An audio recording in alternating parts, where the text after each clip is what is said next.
City here at Universal. Now, on July 15th, 1964, the first of our red and fantastic one-of-a-kind elements. Now, over to the left, we're passing by Soundstage 12. Soundstage 12 was built in 1929, and it's our largest soundstage. Because it was built in 1929, it was a rare story in a mostly soundproof room. About 80 to 90 bars of Hollywood's golden age. Now, they're used as offices where some of Hollywood's top directors, writers, and producers work their magic to get a production ready, including my company, Illumination. At Illumination, we've made some of the most successful animated films in box office history.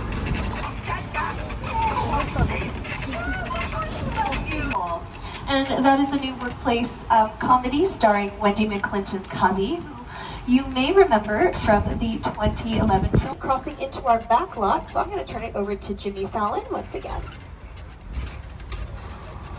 We're going by all these trailers and trucks and vehicles. So what this is, and to our right, we're passing by the best part of any set, and that is catering, sometimes called crafty.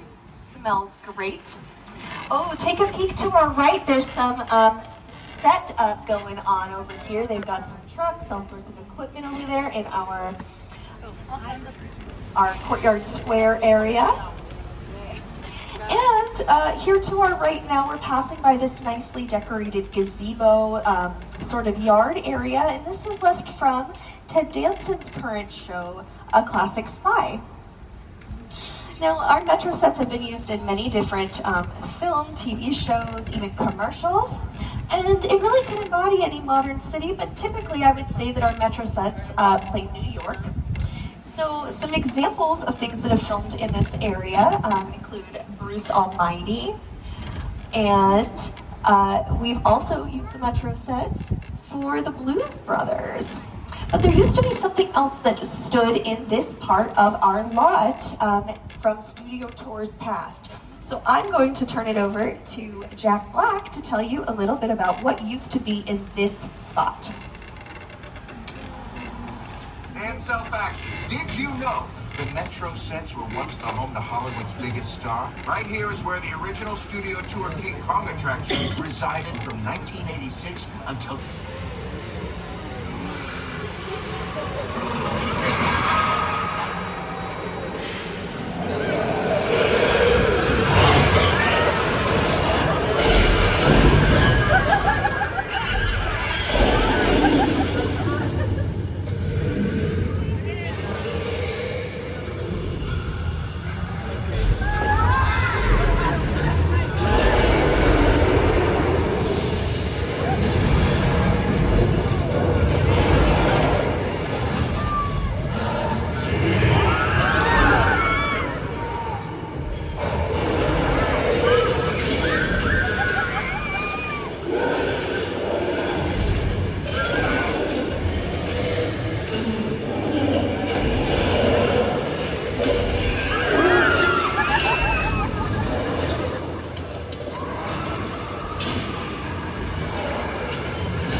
Overloaded. Tell them they can walk on water. It's part of the tour.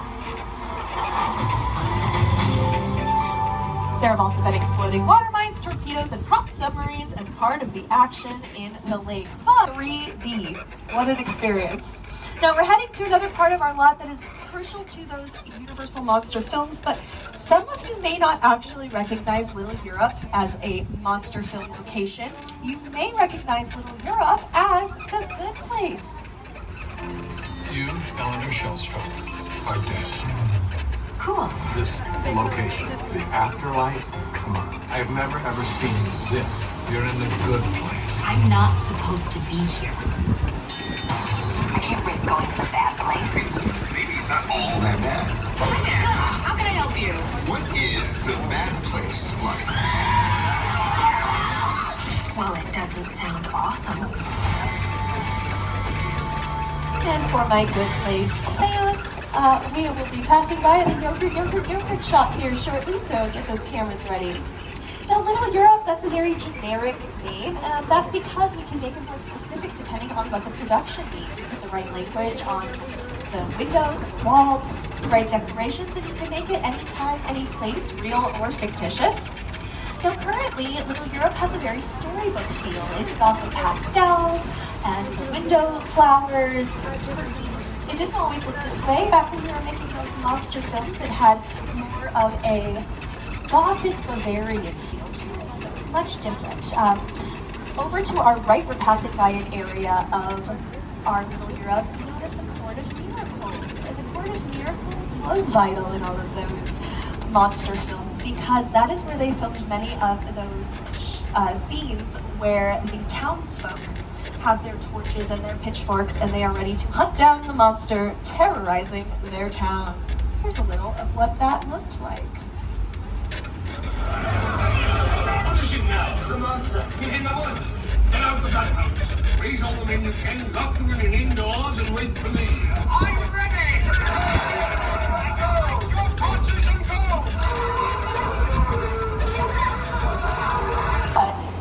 It's gotta be some sort of travel scene, maybe. Oh, and we've got Video Village. That is where all the monitors and director chairs are, where they can actually see what's going on in the camera in real time. Really neat stuff.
The attraction originally opened 35 years ago.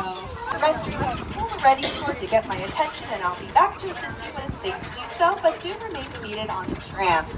All right, folks, now we've been through a lot. Skull Island, earthquakes. I think it's time for a vacation. Let's head on over to Amity Island. I know the sign says beach closed. Ignore it. I spoke with Mayor Ma this morning. He said the shark is caught, and my buddy Steve's out there finding us an incredible swimming spot. Oh, there's this boat. Hey, Steve.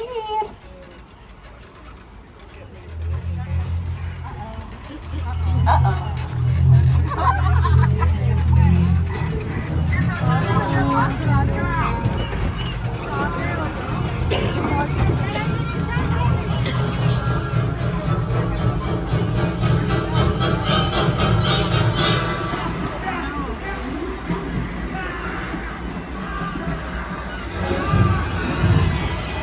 Don't worry, folks. Steve is very brave. He always shows us he's got a lot of guts.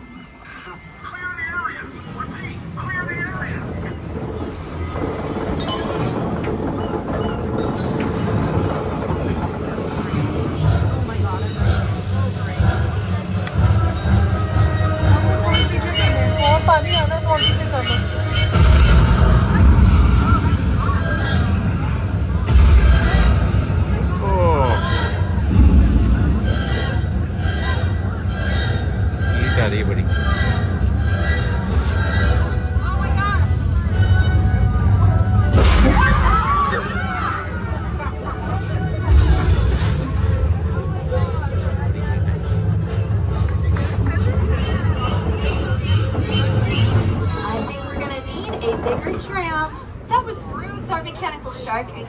part of our studio tour, and he was named after Bruce the mechanical shark used in filming Jaws. And that Bruce, of course, was named after Steven Spielberg's lawyer, Bruce, and he is still Steven Spielberg's lawyer to this day. The man, not the mechanical shark, of course. Now that was an incredible display there of practical effects. The fire, the water, they were real. They weren't put in later with computers. We're gonna go see another display of practical effects, but this time it's more in terms of weather. So to tell you more about that, here is co-host of the Today Show and weather anchor, Al Roker. Time for my favorite part of the tour, weather. When it comes to film and TV, it is truly a special effect. In fact, to demonstrate how weather effects are created, we debuted our first major attraction here on the studio tour way back in 1968.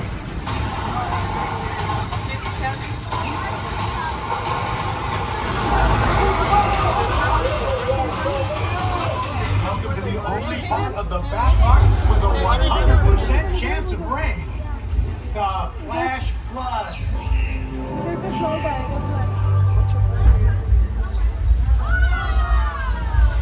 And right on cue, there's the rain. Think about how much flexibility that gives filmmakers to be able to control the weather anywhere, anytime that they need it. But other than the practical nature of being able to control the weather, I think what weather really does for storytelling element.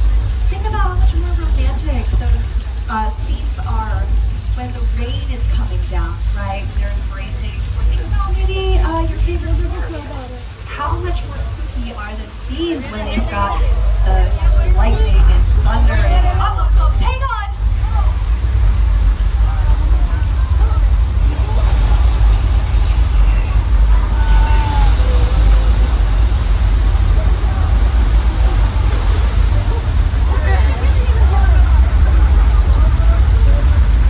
Our flood has also been used in Lady Gaga's Judas music video, as well as this Old Mexico area that we're driving through. Now folks, we're going to make a turn here and go right past Amity Island once again. To our right real quick, we're passing by this white house that's known as the Chicken Ranch. And the Chicken Ranch was famously used in Dolly Parton's Best Lover House in Texas. You know the words, and I will always love you. We could turn around, go audition for The Voice, anybody?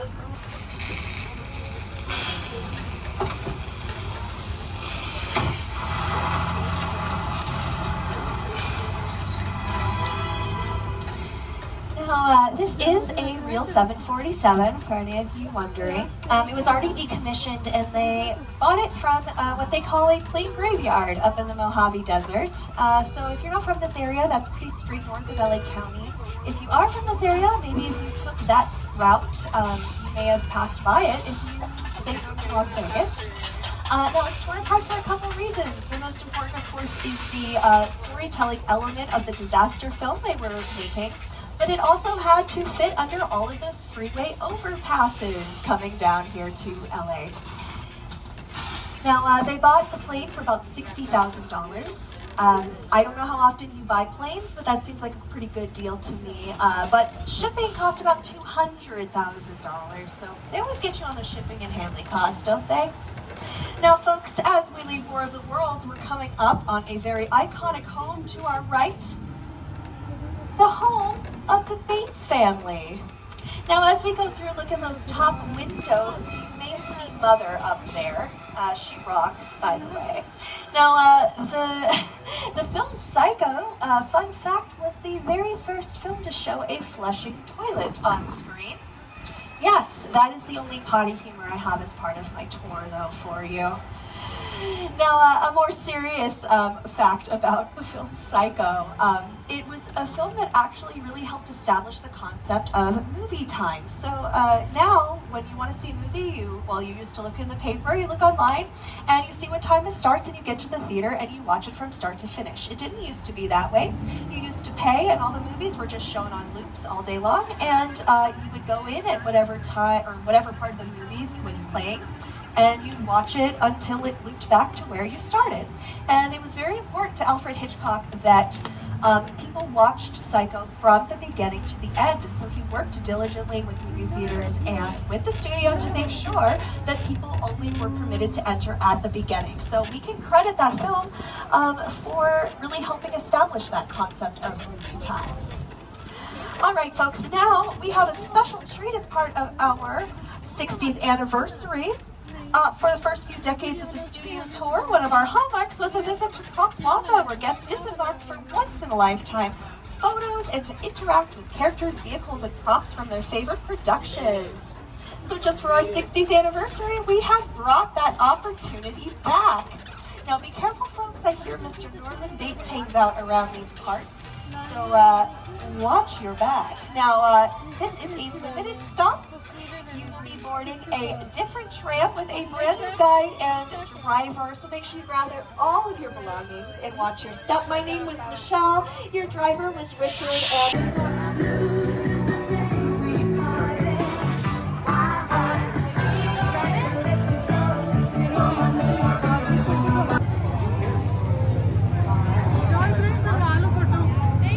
Over there, look into the winking well and have your picture taken just like the kids in that old 90s movie Kid Sheriff.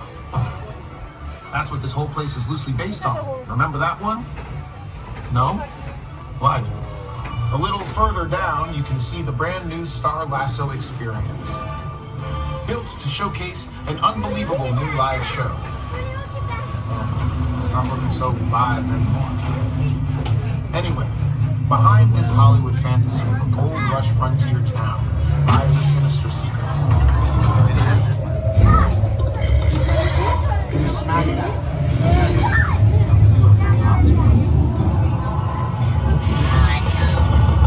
What's a bad miracle? We're about to find out. Welcome to the world of no. Where we once had an attraction called the Doom Glacier Expedition, better known as the Ice Tunnel. As featured in an episode of The $6 Million Man starring Lee Majors and Andre the Giant as Bigfoot. The tram climbed an imaginary elevation of 12,000 feet. The only way back to the theme park was through the ice tunnel, where the slightest sound would trigger an avalanche, causing the walls to spin and guests to tilt along with the Hollywood special effects. Yes, it's me. I'm a real person. Hiya. Thank you. All right, so my friend Roman let me know that we currently have a witness on board that is undercover. So everyone, please remain seated, holding on to your belongings. Getting those 3D glasses nearby. Don't put them on quite yet. I will let you know when. But I have the strangest feeling that things are about to get a little fast and a little, dare I say, serious.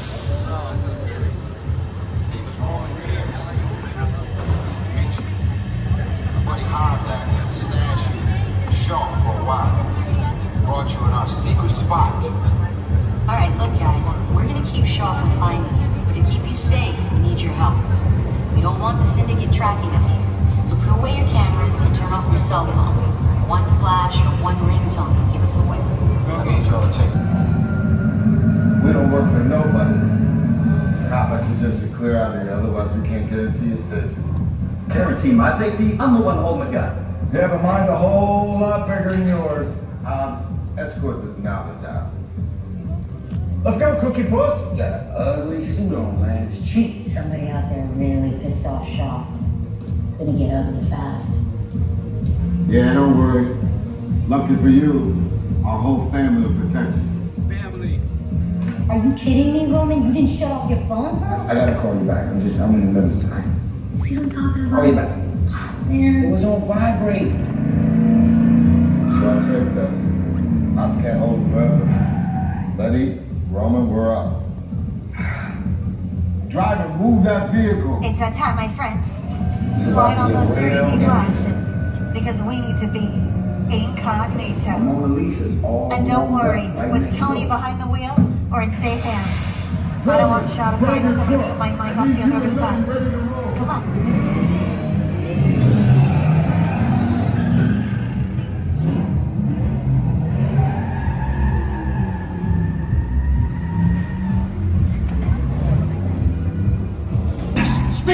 or you all get fried! This is our turn.